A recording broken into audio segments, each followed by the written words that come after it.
अस्सलाम वालेकुम। बैक्टीरिया किसे कहते हैं? बैक्टीरिया की definition, the most abundant and simplest organism in universe. ये एक एबंडेंट और सिंपलेस्ट ऑर्गेनिज्म है इस यूनिवर्स में। बैक्टीरिया को डिस्कवर किसने किया है? नंबर 1 का नाम है एवन लेवेनहुक, जो 1648 में उन्होंने एनिमल्स कोल्स के अंदर बैक्टीरिया को डिस्कवर किया। नंबर 2 है ई हेरनबर्ग, 1828 में उन्होंने, इस साइंटिस्ट ने बैक्टीरिया की वर्ड को यूज किया।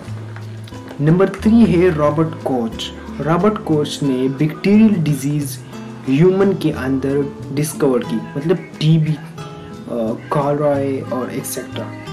नंबर 4 है लुईस पास्चर, उन्होंने पास्चराइजेशन को डेवलप किया। नंबर 2 जो स्टडी हम बैक्टीरिया के बारे में करते हैं, बैक्टीरियोलॉजी हम उसे कहते हैं जब हम बैक्टीरिया की बारे में स्टडी करते हैं तो उसको हम बैक्टीरियोलॉजी कहते हैं। अब बैक्टीरियोलॉजी की फादर कौन कौन सी है?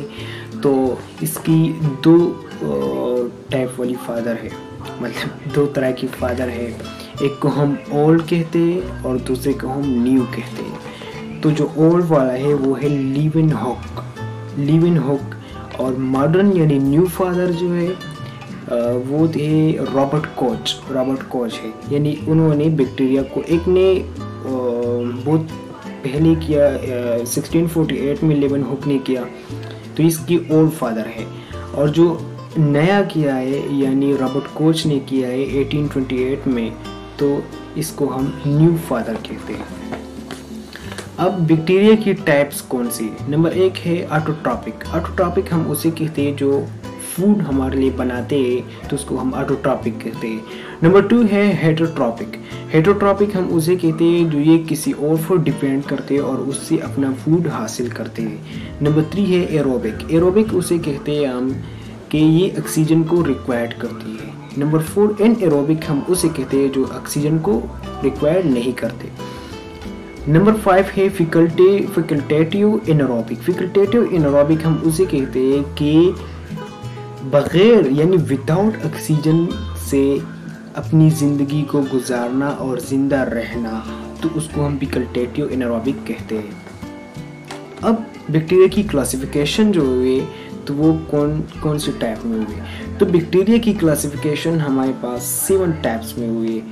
तो एक है एक पूरा लाइन से उसमें बैक्टीरिया की क्लासिफिकेशन हुई है। एक है डोमेन, तो 2 नंबर है फाइलम, नंबर 3 है क्लास, नंबर 4 है ऑर्डर, नंबर 5 है फैमिली, और नंबर 6 है जीनस, और नंबर 7 जो है वो है स्पीशीज।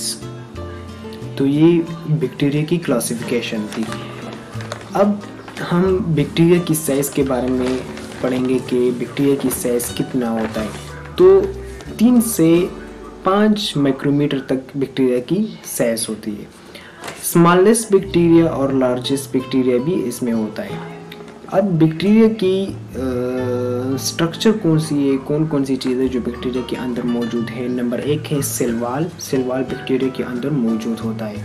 नंबर 2 है सेल मेम्ब्रेन, नंबर 3 है साइटोप्लाज्म, नंबर 4 है nucleoid DNA region, number 5 ribosome, number 6 है फ्लैजेला, नंबर 7 है फीली। अब बैक्टीरिया मेटाबॉलिज्म कैसे करते हैं? तो जो प्लांट वाली बैक्टीरिया है तो वो फोटोसिंथेसिस करती है। सम बैक्टीरिया जो वो फोटोसिंथेसिस करती है। नंबर 2 है जो एनिमल वाला यानी ह्यूमन वाले जो बैक्टीरिया है तो वो रिस्पिरेशन करती है। एनारोबिक रिस्पिरेशन भी करते हैं, एनारोबिक रिस्पिरेशन भी करते हैं। अब बैक्टीरिया ग्रोथ और रिप्रोडक्शन कैसे करते हैं? नंबर 1 है बाइनरी फ्यूजन यानी एसेक्सुअल रिप्रोडक्शन ये बैक्टीरिया करते हैं। नंबर 2 है जनरेशन टाइम, तो टाइम के दौरान ये अपना डिवीजन करते हैं। अब सम बैक्टीरिया है जो हमारे लिए डिजीज काज करती है, तो वो कौन सी बैक्टीरिया है? नंबर 1 है ट्यूबरक्यूलोसिस यानी हम स्मॉल भी कहते हैं इसको टीबी।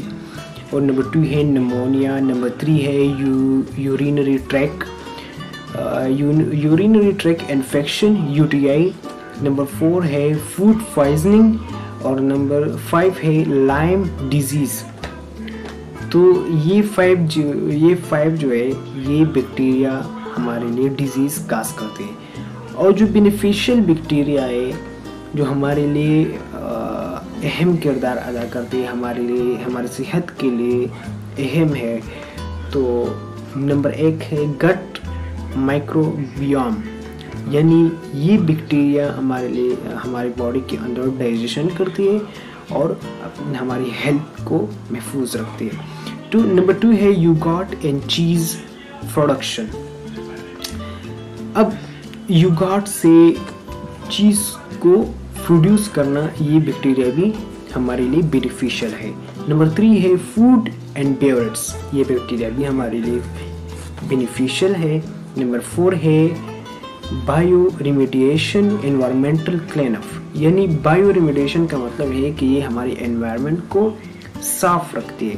नंबर 5 है एंटीबायोटिक प्रोडक्शन, जो ऐसे बैक्टीरिया भी मौजूद है कि ये एंटीबायोटिक जो है वो हमारे लिए प्रोड्यूस करते हैं।